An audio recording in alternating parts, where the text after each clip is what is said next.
آج انشاءاللہ مختصر طور پر، کیونکہ کچھ ہی دنوں میں ہم ایک عظیم سنت جسے سنت ابراہیمی کے نام سے جانا جاتا ہے وہ ادا کرنے والے ہیں، تو اس کے کچھ مسائل انشاءاللہ آج کے اس مختصر سے وقت میں ہم دیکھیں گے۔ قربانی کی اہمیت اسی سے سمجھ میں آتی ہے اور پتہ چلتی ہے کہ اللہ رب العالمین نے اسے نماز کے ساتھ جوڑا ہے۔ اللہ رب العالمین نے بیان فرمایا قُلْ إِنَّ صَلَاتِي وَنُسُكِي وَمَحْيَايَ وَمَمَاتِي لِلَّهِ رَبِّ الْعَالَمِينَ۔ اے اللہ کے نبی صلی اللہ علیہ وسلم آپ کہہ دیجئے میری نماز، میری قربانی، میرا مرنا، میرا جینا سب کس کے لیے ہے؟ صرف و صرف اللہ رب العالمین کے لیے۔ تو جہاں اللہ کے نبی صلی اللہ علیہ وسلم نے اور اللہ رب العالمین نے اس چیز کی تعلیم دی کہ اس کی اہمیت کو بتلایا کہ کس قدر یہ اہمیت کے حامل ہے، وہیں پر اس بات کی بھی تنبیہ اور اس بات کی طرف بھی اشارہ کیا ہے کہ قربانی صرف و صرف اللہ رب العالمین کی رضا کے لیے ہونی چاہیے۔ دکھاوا، شہرت، نام حاصل کرنا، واہوائی لوٹنا، اس کے لیے قربانی نہیں ہونی چاہیے۔ کیوں؟ کیونکہ اللہ کے نبی صلی اللہ علیہ وسلم نے اور اللہ رب العالمین نے ایسا کرنے سے ریاکاری، دکھاوے کے لیے کوئی بھی عمل جس میں ریاکاری شامل ہو وہ اللہ رب العالمین کی بارگاہ میں قبول نہیں، اللہ رب العالمین کے نزدیک اس کی کوئی اہمیت نہیں۔ بہت ساری حدیث جس سے یہ پتہ چلتا ہے کہ قربانی کی بہت زیادہ اہمیت ہے اور بہت زیادہ فضیلت اللہ کے نبی صلی اللہ علیہ وسلم نے اس قربانی کی بیان فرمائی ہے۔ قربانی کا حکم کیا ہے؟ قربانی یہ سنت موقدہ ہے۔ جمہور اہل علم کے نزدیک قربانی سنت موقدہ ہے۔ کیوں؟ کیونکہ ایک حدیث جس میں اللہ کے نبی صلی اللہ علیہ وسلم نے بیان فرمایا کہ ذوالحجہ کا چاند دکھنے کے بعد جو شخص قربانی کی استطاعت رکھتا ہو اسے چاہیے کہ وہ اپنے بال اور ناخن نہ کاٹے۔ تو اس حدیث میں جو کہا گیا ہے کہ جو شخص استطاعت رکھتا ہو یا جو قربانی کرنا چاہتا ہو وہ اپنے بال اور ناخن نہ کاٹے، اس سے اشارہ اس بات کی طرف کہ قربانی کرنا فرض نہیں ہے۔ لیکن سنت موقدہ کا مطلب یہ بھی نہیں ہے کہ آپ کے پاس استطاعت ہے اس کے باوجود آپ قربانی نہ کرو، ایسا بھی نہیں ہونا چاہیے۔ اللہ رب العالمین نے آپ کو نوازا ہے تو آپ قربانی کا اہتمام کریں۔ کیوں؟ کیونکہ اللہ کے نبی صلی اللہ علیہ وسلم نے اپنی زندگی میں کبھی بھی اس کا اہتمام چھوڑا نہیں۔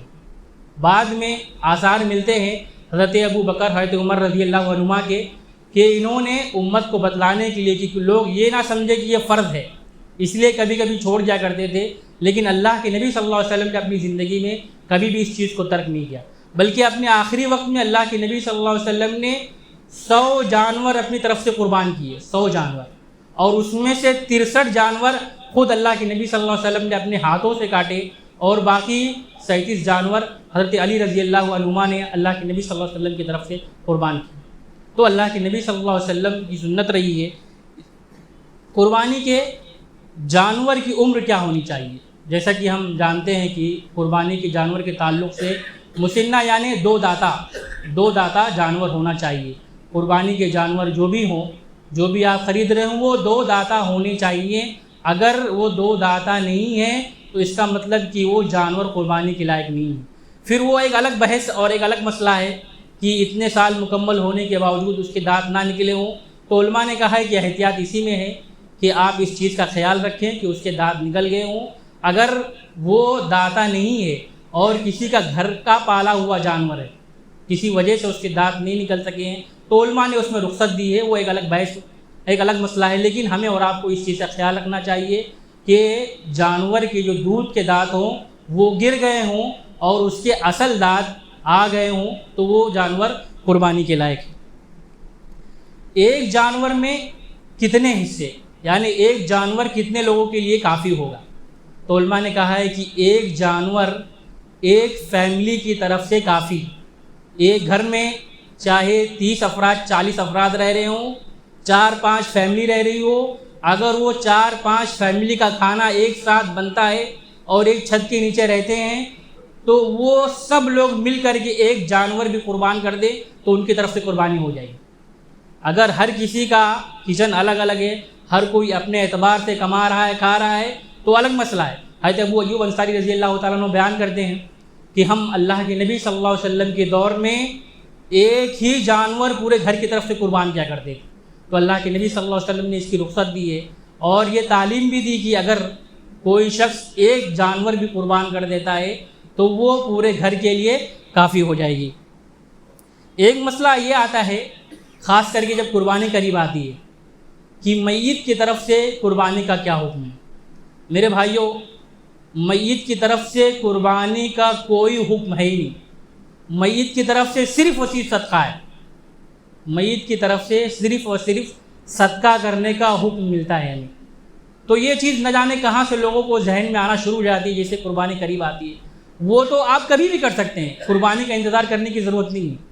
اگر آپ کو کسی مرحوم کی طرف سے، مرحومہ کی طرف سے صدقہ ہی کرنا ہے تو قربانی کا انتظار کرنے کی کیا ضرورت ہے، آپ کبھی بھی کریے۔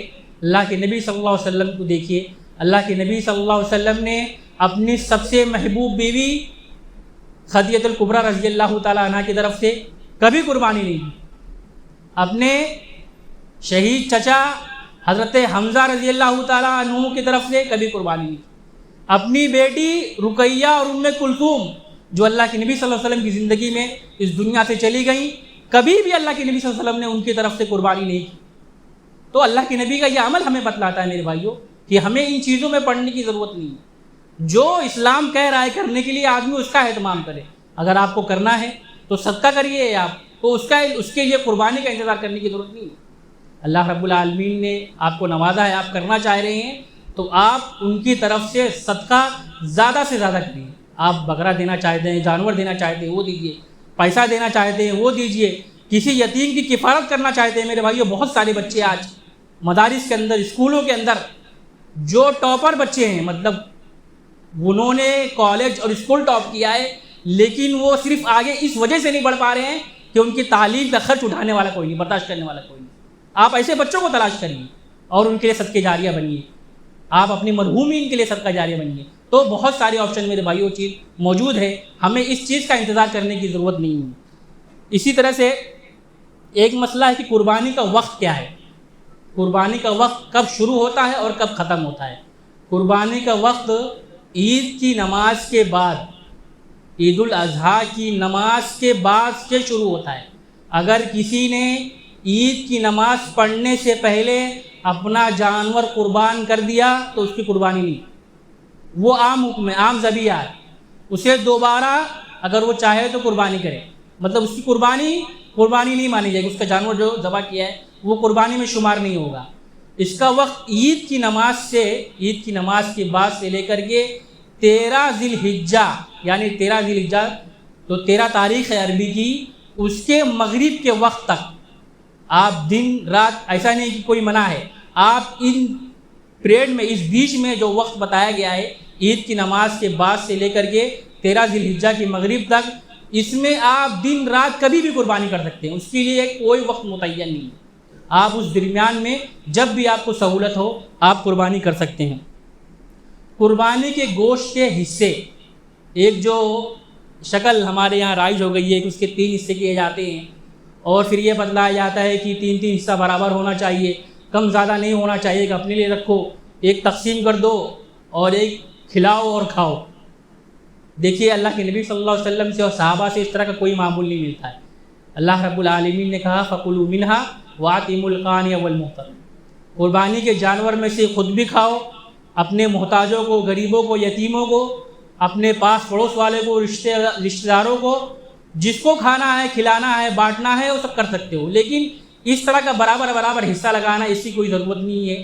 آپ اپنے لیے بھی رکھ سکتے ہیں، زیادہ بھی رکھ سکتے ہیں، کم بانٹ سکتے ہیں، زیادہ بانٹ سکتے ہیں، کم رکھ سکتے ہیں، آپ اپنی سہولت کے اعتبار سے جیسا اللہ رب العالمین نے آپ کو نوازا ہے آپ اس طرح سے تقسیم بھی کر سکتے ہیں، کھا بھی سکتے ہیں، کھلا بھی سکتے ہیں۔ ایک مسئلہ ایک اور آتا ہے کہ کیا قربانی کا گوشت غیر مسلموں کو دے سکتے ہیں کہ نہیں دے سکتے؟ یقیناً دے سکتے ہیں، اس میں کوئی قباحت نہیں ہے، علماء نے رخصت دی ہے۔ اور اگر وہ شخص، وہ پڑوسی، وہ دوست آپ کا اسلام پسند ہو، اسلام چاہنے والا ہو، یہ تو بہت زیادہ بہتر ہوگا کہ آپ قربانی کا گوشت دینے کے ساتھ ساتھ اسے اس بات کی تعلیم دے، بتلائیں کہ اس کا فلسفہ کیا ہے، ہم قربانی آخر کرتے کیوں ہیں۔ لیکن ہم کب بتائیں گے؟ جب ہمیں خود پتہ ہوگا۔ میرے بھائیوں، اسی لیے میں کہتا ہوں دین سیکھیں، علماء سے جڑیں اور دین سیکھنے کی کوشش کریں۔ یہ قربانی ہم کیوں کرتے ہیں، کیا مقصد اور اللہ رب العالمین نے کیا حکمت رکھی ہے، ہم وہ جانیں۔ اور اس کے بعد ہم اپنے بھائیوں تک، جو آج سوشل میڈیا کے ذریعے دیکھیں نا، جیسے قربانی قریب آتی ہے چالو ہو جاتا ہے کہ بس لوگ اس کے اندر پیسہ تباہ اور برباد کر رہے ہیں۔ یہ لوگ کیسے لوگ ہیں جو جانوروں تک پر رحم نہیں کرتے، جانوروں کو ذبح کرتے ہیں۔ واویلا شروع ہو جاتا ہے نا، وہ ایک الگ بحث ہے۔ آپ دیکھیں کہ اللہ کے نبی صلی اللہ علیہ وسلم نے، اسلام نے جتنی تعلیم دی ہے جانوروں کے ساتھ صلہ رحمی اور ان کے ساتھ ہمدردی کرنے کا، کوئی بھی دھرم دنیا کا کوئی بھی مذہب اس کی تعلیم نہیں دیتا۔ جانور تو چھوڑیے، اللہ کے نبی صلی اللہ علیہ وسلم خطبہ دے رہے ہیں، اللہ کے نبی صلی اللہ علیہ وسلم وہ ممبر جس سے ٹیک لگا کے اللہ کے نبی تنا، جو درخت کا تنا تھا، جب اللہ کے نبی کے لیے ممبر بنایا گیا تو اس تنے کو چھوڑ کر کے اللہ کے نبی نے اس ممبر کا سہارا لیا، وہ تنا رونے لگا۔ اللہ کے نبی اترتے ہیں، اس کو تسلی دیتے ہیں۔ سوچو، ایک درخت کے ساتھ اللہ کے نبی صلی اللہ علیہ وسلم، اسلام کی تعلیم یہ ہے کہ اس کا خیال اللہ کے نبی اتنا رکھ رہے ہیں کہ اس کو تسلی دے رہے ہیں اپنی سینے سے لگا کے چمٹا کے۔ تو جانوروں کے ساتھ نعوذ باللہ اس طرح کی حرکت کرنے کا وہ ایک الگ ٹاپک، الگ بحث ہے میرے بھائی، اس میں پڑھنے کی ضرورت نہیں ہے۔ بس ہمیں اور آپ کو اس بات کا اہتمام کرنا چاہیے کہ ہم اپنے غیر مسلم بھائی کو دے رہے ہیں، دے سکتے ہیں، بس اس تک دین کی دعوت، اسلام کا پیغام پہنچانے کی کوشش کریں اور اس کی حکمت بتانے کی کوشش کریں۔ ایک مسئلہ یہ ہے کہ کیا عورت جانور ذبح کر سکتی ہے کہ نہیں کر سکتی ہے۔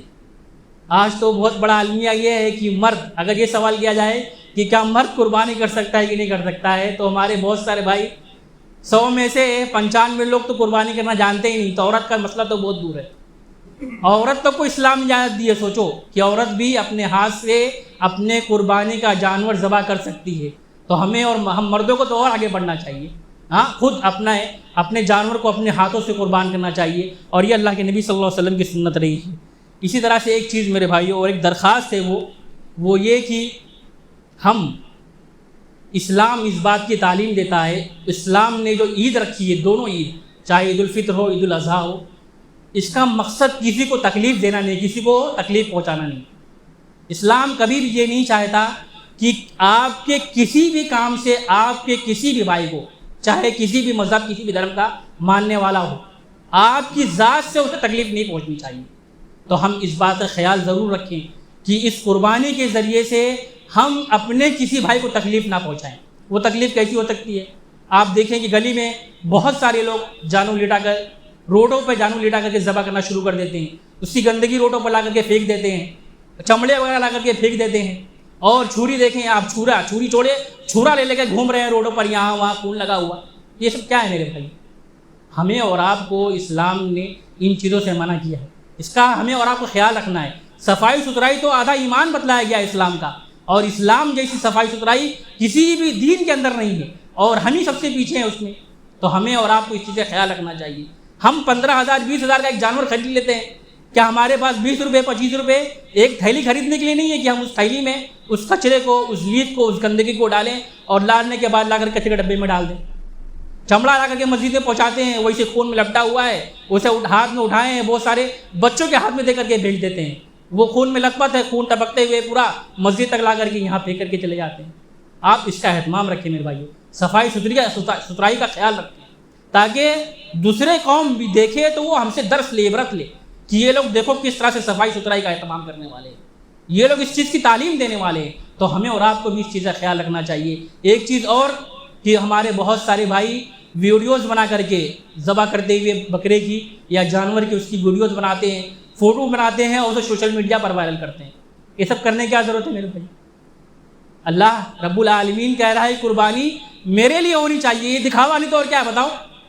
آپ سوشل میڈیا پر ڈال رہے ہو، آپ اپنے کسی قریبی کو، رشتہ دار کو بھیج رہے ہو، سمجھ میں آتا ہے کہ چلو آپ سوشل میڈیا پر وائرل کرنے کی کیا ضرورت اس چیز کو؟ تو ہمیں اور آپ کو میرے بھائیوں ان تمام چیزوں سے احتراز کرنا چاہیے، بچنا چاہیے۔ جو طریقہ، جو آداب اللہ کے نبی صلی اللہ علیہ وسلم نے سکھلائے ہیں، ہمیں ان آداب کا لحاظ کرتے ہوئے اپنی قربانی کو ادا کرنا چاہیے۔ چند اعلانات یہ ہیں کہ جیسا کہ آپ پچھلے سالوں میں اپنی چرم قربانی کی کھال، جانور کی کھال لا کر کے مسجد میں دیتے تھے، میں نے کہا ہے اور درخواست کر رہا ہوں میں، اور ذمہ داران نے بھی آپ سے درخواست کی ہے کہ اگر آپ کھال لے کر آ رہے ہیں تو برائے مہربانی اسے تھیلی کے اندر رکھ کر کے لائے اور مسجد تک پہنچا دیں۔ دوسرا اعلان یہ ہے کہ یہاں پر بھی ہمارے جو بھائی بڑے جانور میں حصہ لینا چاہتے ہیں تو اس کی قیمت 2500 روپے رکھی گئی ہے۔ 2500 روپے ایک حصے کی قیمت ہے، جس میں قربانی ممبئی سے باہر ہوگی، آپ کو اس میں گوشت نہیں ملے گا۔ ہمارے جو بھی بھائی حصہ لینا چاہتے ہیں، ایک حصہ، 2 حصہ، جتنے بھی حصے لینا چاہتے ہیں، فی حصہ 2500 روپے قیمت ہے۔ آپ شمیم بھائی یا حافظ عقیل کے پاس رقم جمع کر کے نام لکھا سکتے ہیں۔ تیسرا اعلان جو نماز عید الاضحیٰ کے تعلق سے ہے، نماز انشاءاللہ اسی مسجد میں ادا کی جائے گی۔ پہلی جماعت صبح 7 بجے جو صرف اور صرف خواتین کے لیے ہوگی۔ پہلی جماعت 7 بجے جو صرف اور صرف خواتین کے لیے ہوگی، البتہ اس میں ان حضرات کے لیے، مرد حضرات کے لیے اہتمام ہوگا جو دور سے آنے والے ہیں، اپنی فیملی کے ساتھ جو دور سے آنے والے ہیں، ان کے لیے اہتمام اسی حصے میں کیا جائے گا۔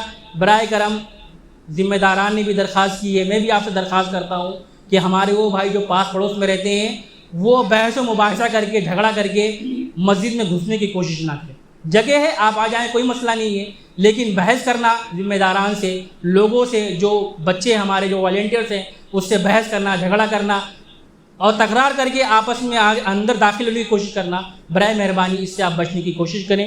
اسی طرح سے دوسری جماعت جو ہے وہ 7:30 بجے، دوسری جماعت 7:30 بجے ہے جو صرف اور صرف مردوں کے لیے، بس اس میں خواتین کا کوئی انتظام نہیں ہے۔ پہلی جماعت میں خواتین کا انتظام ہے اور ان مردوں کے لیے انتظام کیا گیا ہے صرف اس حصے میں نیچے کے جو دور سے اپنی فیملی کے ساتھ آنے والے ہیں، اور دوسری جماعت 7:30 بجے ہے جو صرف اور صرف مردوں کے لیے ہے، اس میں خواتین کا اہتمام نہیں ہے۔ تو دوسری جماعت میں ہمارے کوئی بھی بھائی اپنے ساتھ کسی بھی خاتون کو لانے کی کوشش نہ کریں۔ اللہ رب العالمین سے دعا ہے کہ اللہ ہمیں کہنے سے عمل کرنے کی توفیق عطا فرمائے، جب تک ہمیں دنیا میں رکھے، ماں اسلام پر رکھی، جب بھی ہمارا خاتمہ کرے، ایمان بالخیر کرے، آمین۔ واخر دعوانا الحمد للہ رب العالمین۔